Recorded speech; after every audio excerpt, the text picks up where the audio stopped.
Hi, I'm Bong Austero. Welcome to another video. First of all, I want to say thank you to all those who responded positively to my first vlog. Maraming salamat. I understand that um, the subscription rate is quite fast, and that I'd like to thank the people na nagbigay ng feedback kaagad. It's a learning curve, I'm learning as I'm doing this. For example, I am aware that the camera that I'm using is not high resolution, and that there may be problems with the audio, especially if you're not viewing it in YouTube, and you should view it in YouTube. uh, I will eventually invest in a really good camera. Right now I'm just using my phone, but the plan is to eventually invest in a good camera and in a good microphone. But we'll get there, okay? But thank you everybody for the support. I didn't expect that it would happen so soon, especially since I have not really promoted my blog extensively. But thank you very much. I appreciate the overflowing outpouring of support.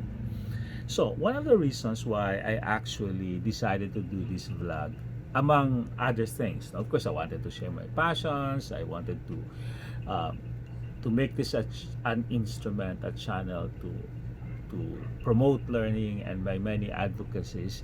But the one other thing was that I wanted to document my cancer journey. I wanted to share with the others um, my treatment and my wellness journey, because when I got diagnosed with cancer, one of the things that I realized was that there is no manual for cancer. And I wish that it's something that people talk about more openly, okay, because it can happen to anyone. Okay, um, so when I was diagnosed with cancer in February, I got diagnosed with thyroid cancer. And the first reaction, most of the reactions I got from people was that, thyroid cancer, don't worry, it's the easiest cancer, you know. So when I sat down with endocrinologist, I said, Doc, diba sabi nila mas treatable ang thyroid cancers. So the answer quickly was, depende sa cancer. There are many variables. It depends on the cancer, it depends on the stage, it depends on your age, it depends on where the cancer is, it depends on the size of the cancer, many things to consider. But bottom line, realization ko kaagad is that, one, cancer is cancer. There's no such thing as easy cancer. Cancer can destroy your body. Okay? So, my second realization is that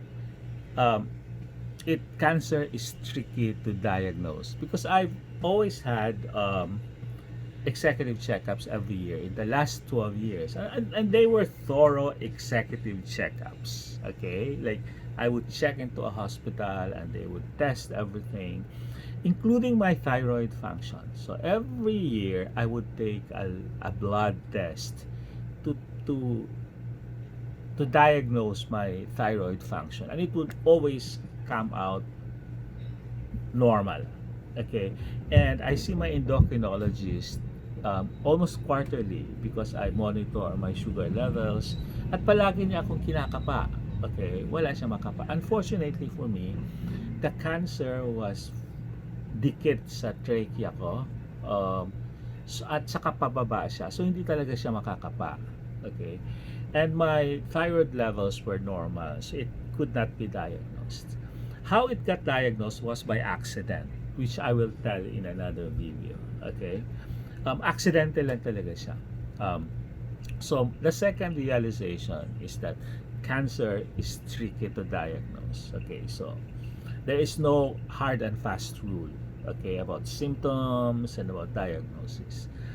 Okay, so anyway, so I got diagnosed in February, and immediately, I decided to do early retirement because I wanted to focus on my treatment after working for so long, and doing 4 jobs and stuff like that. I decided, yeah, it's time to take a break. I mean, there's a point in your life when you realize, um, oh, why are you doing this to your body anyway? I mean, how much more money do you need to make? Okay.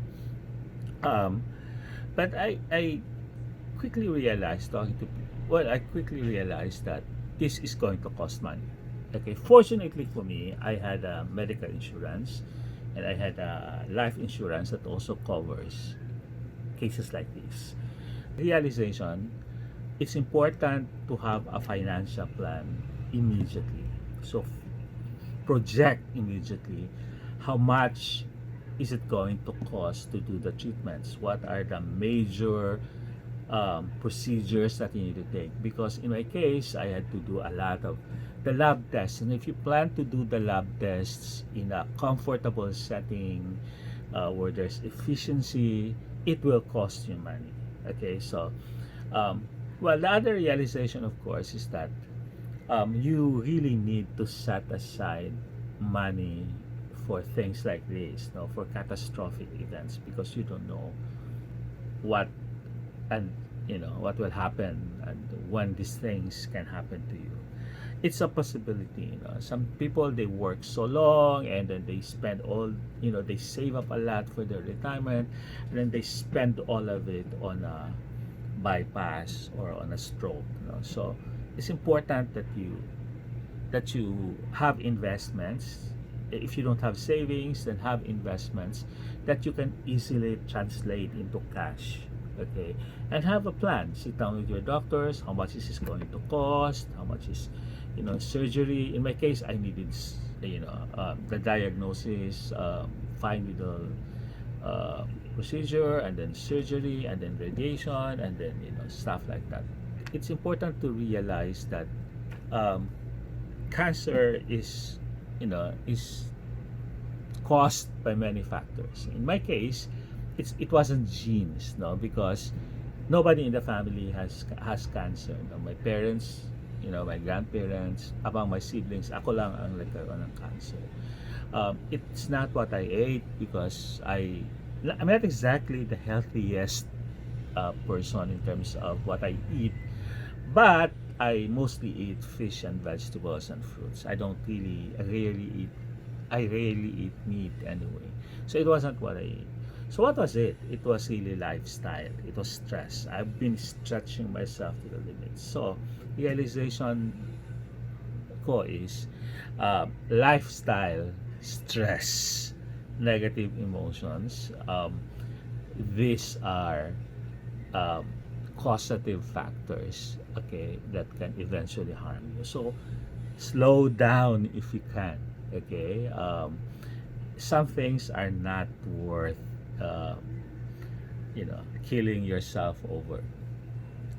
Okay, so once I got diagnosed, I immediately explored all possible options. My next realization was that doctors will not tell you everything. Okay, while there are doctors that are very helpful, but in general, they're on a need to know basis, and you really need to sit down with them and ask all the right questions. Kasi iba-iba din ang pasyente. May mga pasyenteng ayaw din ng too much information. But in my case, it was very, very helpful for me to explore all possible options. But don't expect your doctors to volunteer all the information, because they will not. Okay, what helped in my case was I went online, joined online discussion groups, joined support groups, and they're the best sources of information, because the people there, most of them are cancer survivors, and there are specific groups for specific cancers, no.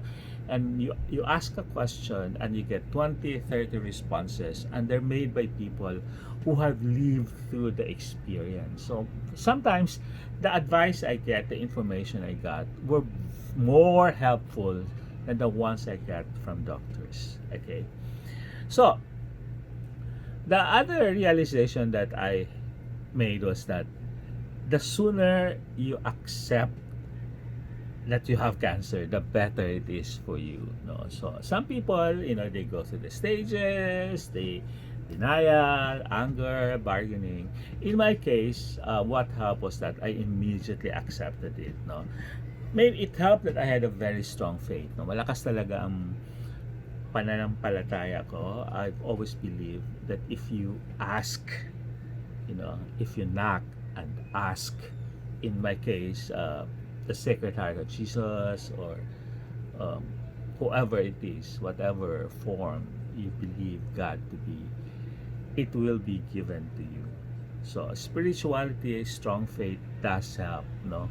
But the sooner you get to acceptance, the better it is for you. No? So once people discover that you have cancer, you will realize that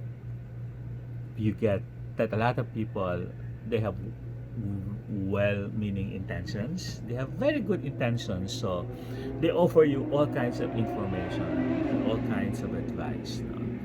And they mean well. But you cannot possibly listen to everybody. Okay? If I listen to everybody, I would have been paralyzed by too many recommendations. Somebody offered immediately gene therapy, chemotherapy by tablets that work for somebody, all the herbal stuff, and all the whatever. Okay, so realize ko, pag pinakinggan mo lahat, mabubugbog ang katawan mo, kasi we have to realize, for example, that herbals do work, but they have to be taken in the right dosage and at the right times, and in combination with the right herbals also. So the best advice talaga, next realization, is you have to seek expert medical advice. Okay, wag iasa sa kung kani-kanino. Okay, yung mga alternative medicine, they're nice to have, but they should be taken as supplementary or complementary treatment. But you need to make sure that you get the right advice from the right people. Okay. The next one was that it's important to have second, third, fourth opinion if you can afford it. No, but at the end of the day, what I learned is that you eventually go back anyway to the first or second person that you talk to. Okay, because you're more comfortable with them. So work with the doctors or the experts that because healing is also a process that is strengthened when you actually know the person, when you actually know that the person cares for you at a personal level. But probably my most important realization in my journey so far is that what eventually will help you, what is probably the best cure, is peace of mind. Okay, the best way to prepare yourself is to strengthen and fortify your spirituality, peace of mind, being able to sleep well at night, being at peace with yourself. Kasi if you're going to spend your time crying and worrying and having anxiety attacks, that is going to take its toll on your body. So at a certain point, you need to make sure that that not only have you accepted it, okay, but that you are at peace with your condition. Okay, so tomorrow I'm going to go to Makati Med to start my radiation process, and I am confident that it's going to end up well, that it's going to be a success story. But I want to document as much as possible the journey, and if it helps people I would be very, very happy. Because, like I said, I wish that there was a manual somewhere. But it's different. It's a different story for everybody. But the more stories we hear, the better it is for everyone. So again, let me say thank you to everybody. Please bear with me. There are certain limitations. There are certain um, hurdles that we're encountering as we do this vlog. But I'm listening to all your feedback, and I'm deeply appreciative of the reception and all your kind words. So thank you, everyone, and I hope to see everybody in my next video. Thank you. God bless everyone.